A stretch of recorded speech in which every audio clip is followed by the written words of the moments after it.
I always thought virtual reality was just a game, a brief escape from the mundane. When I slipped on the sleek, new VR headset, I expected fantasy landscapes and pixelated quests. But the moment it powered up, I was greeted by a world that mirrored my own down to the smallest detail, yet felt unnervingly off. A dim, shadowy version of my apartment surrounded me, and the air was heavy with a sense of foreboding. I chuckled nervously, assuming it was part of the immersive experience. After all, who wouldn't want to explore their own life from a different perspective? As I wandered through this eerie parallel of my life, I noticed subtle differences that made my skin crawl.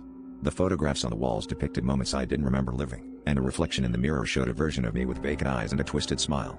Each attempt to remove the headset only resulted in a glitchy overlay, further blending reality with the simulation. My voice echoed back at me in distorted whispers as I called for help, but the world outside seemed oblivious to my pleas.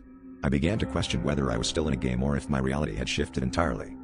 The days, or what felt like days, stretched on, and I realized I wasn't alone.